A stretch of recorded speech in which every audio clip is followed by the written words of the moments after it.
there, Chris Collier here for another video, the Wino Wednesday video. That's coming up later. Before then, it's a beautiful sunny day, 23rd of September 2015, and here in Prince Edward Island. So out in the sun, I've been messing around with my magnifying glass, trying to do things. And let's see if I got this. It's hard to do in this wind or whatnot, but you can't just take a magnifying glass, for those of you who don't know, and hold it to, say, a piece of birch bark.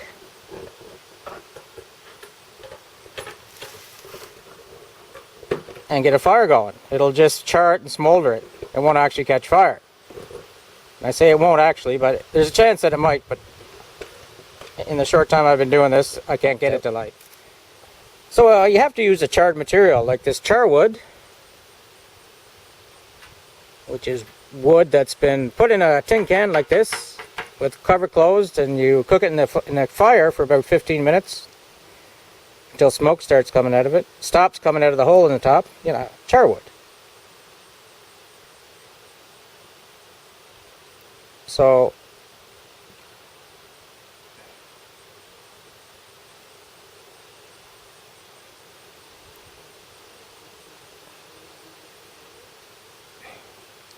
it doesn't take long, and you got an ember. I don't know if you're going to be able to see this or not.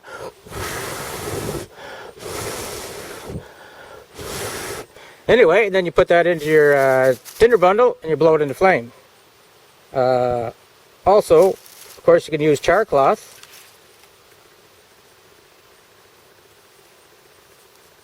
Which is the same as the wood, except you're putting pieces of cotton in there and cooking them.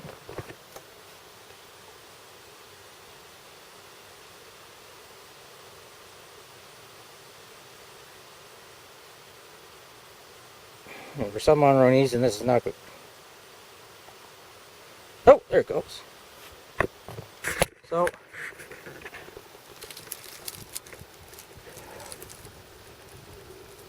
and I think you can see the flame there. Put that in the tinder bundle and let it go.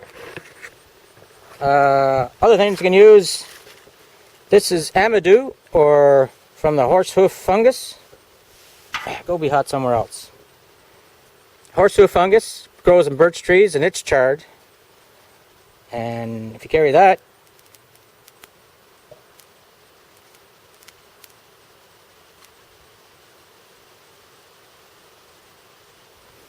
again, it doesn't take too long.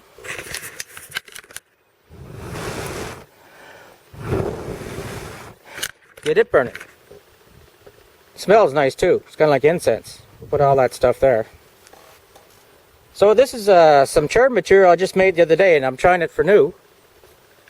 And it's this stuff here, which is made. It was in a pot with a plant in it, and it fell apart. But I decided to char it, see what would happen to it, and I did. This is what I got, but it wouldn't take a spark from a flint and steel. So I'm going to try it with the magnifying glass.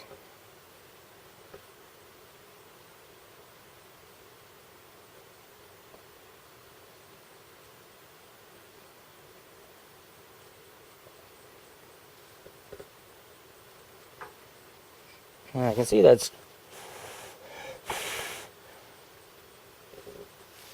it's catching fire, but it's not. The ember isn't growing, not spreading, not catching fire, but it's.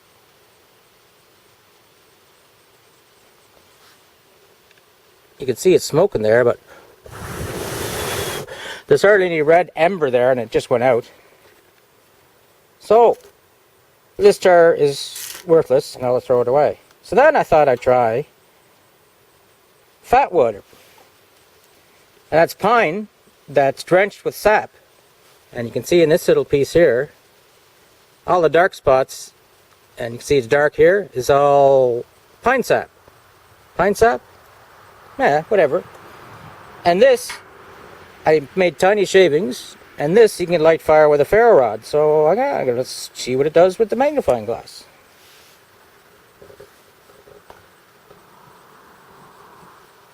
If I can focus on something.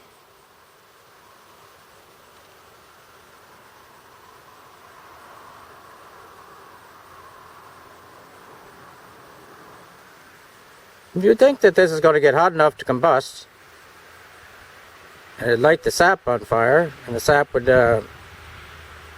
light the wood on fire. Of course, my hands are not exactly stable here.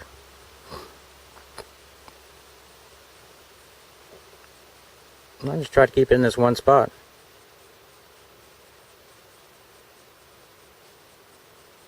And the wind is blowing, so it's getting enough oxygen, I believe.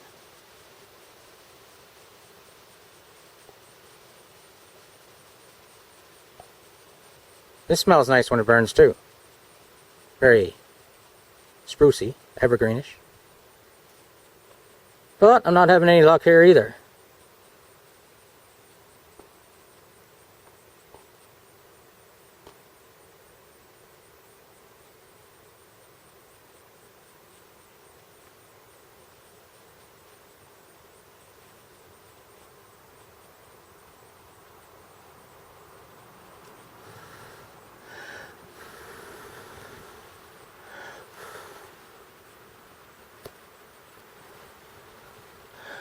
It doesn't even make a good ember. Now I know you can use jute twine, just plain, not charred jute twine, and you got to roll it up into a, this is just the sleeve here that I tried rolling up. You got to roll the jute twine up, really tight ball, and then it'll hold an ember. And but if you don't roll it up, it'll just burn like the rest. So as you see, thing is fogging up again. Hopefully, I'm not going to redo this anymore, but as you can see, it's fine to carry a magnifying lens around in your survival kit or whatever, but you really need something charred to get a fire going with a magnifying glass. I'm not saying you can't get a fire going with just a magnifying glass and material, but it'll take a while, and it's very unlikely, I would say. So make sure you have some kind of charred material, or to get the fire going, and then make sure you have a tin to make more charred material, and you can use it. And that's about all I got to say for this. This is just a warm up for the Wino Wednesday, and yeah, so don't carry a magnifying glass unless you have a little bit of charred material.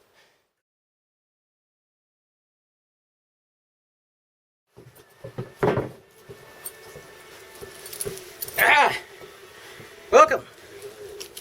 Take my hat off, I think. Beautiful day here at PEI, as you can see by that other video. And again, you can't start a fire with a magnifying glass unless you have something charred material or something like that. So remember that.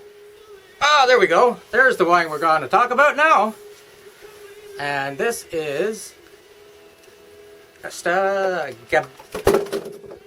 whoops, hopefully that wasn't expensive. Gabbiano, Il Cavalerie, Chianti,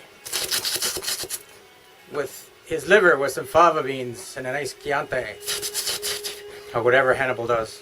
2014, 750, 12% alcohol. Hey, see, check that out. I don't think I've ever had a Chianti before. It's a lighter color wine. It's not so dark. Red wine, product of Italy. So what we need is a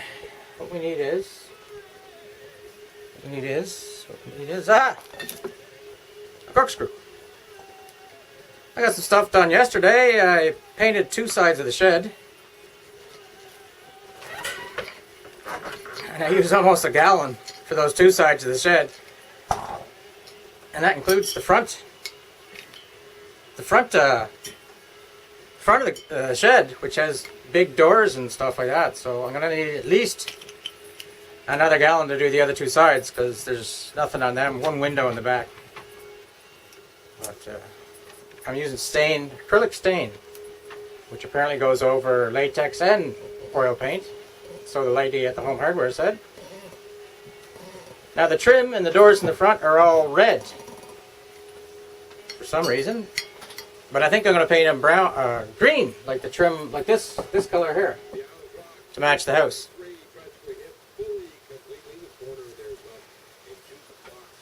After all, I have to buy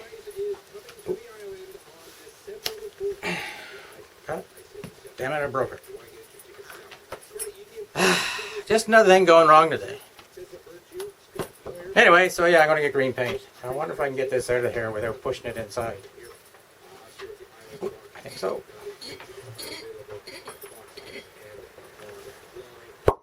There she blows. Anyway, yeah, green paint, green stain, and another thing of this color stain to match the house. For those, I was looking for those magnifying glasses, and I had a plastic bag with, I think, 5 or 6 in them. And it was on my workbench, and I took, of course they weren't there, and then it took about half hour to find them. They were over on another shelf underneath something.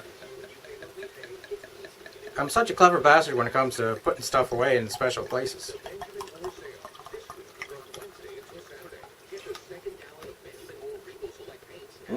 As you can see, it's lighter than like a Cabernet Sauvignon or something like that.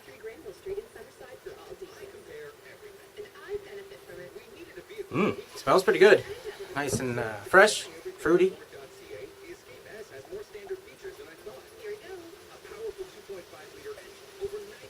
Strawberry, reddish. Now what are you eating, Ben? Yeah, he's eating the cork today. Hopefully he's not eating it, just chewing on it. Smells good. It smells. There's something in there. Must be cherries. Anyway, it smells really good.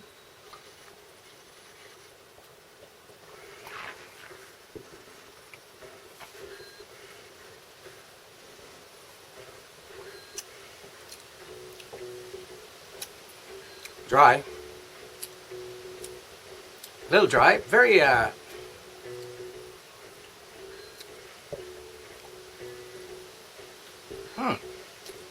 it's good.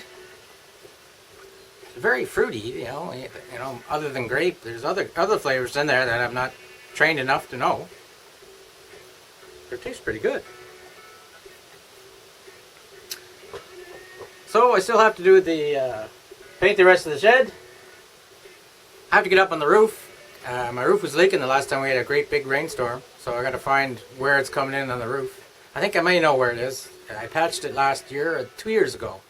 Maybe it needs patching again.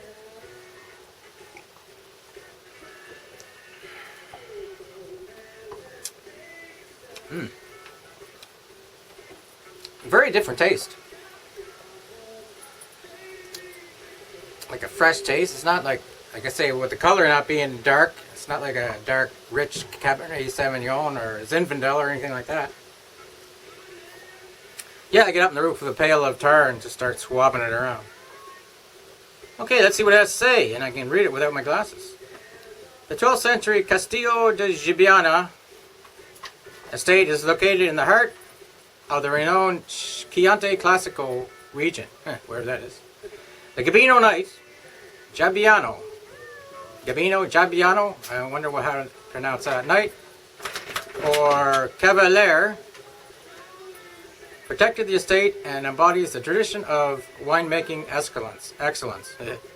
Gabbiano has invigorating flavors of cherry and spice and complements a wide variety of cuisine, including pasta, grilled meats, and pizza. That'd be nice with pizza, huh? Cherry and spice. Let me guess, Ben, you can't get out the door.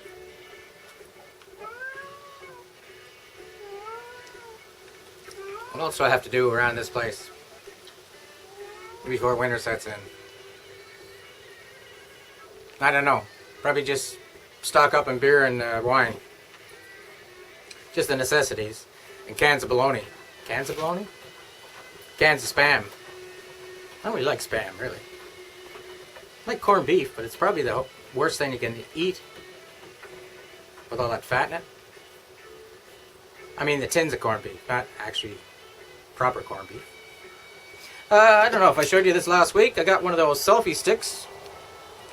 So now I can walk through the woods like the rest of them idiots. Or take pictures. Hopefully it'll fit the new camera if I need to get a new camera. This was at the dollar store for, I believe, maybe $14.99, maybe $12.99. It can also, it's got threaded here, so it could screw on to a tripod itself. I don't know if this unscrews. Nope. Anyway, enough of that rambling stuff here anyway. Glad you could drop by though. It's supposed to be like this for the rest of it. Actually, it's supposed to, they said showers this afternoon, but there's nothing but blue sky over above. That's why I was going to take a break. I was going to finish painting, but the excuse that it may have showers, I decided not to. It actually hurt my back. Reaching up like that kind of hurts my shoulder and back and stuff like that. So it's pretty good maybe that I take a day off. Tomorrow's Thursday. I think maybe tomorrow my mom and aunt are going up to Chalk River by train. I think they may be leaving tomorrow.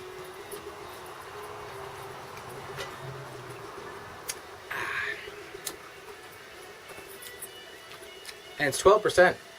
There's not much alcohol taste to it. This would be a good children's wine. What?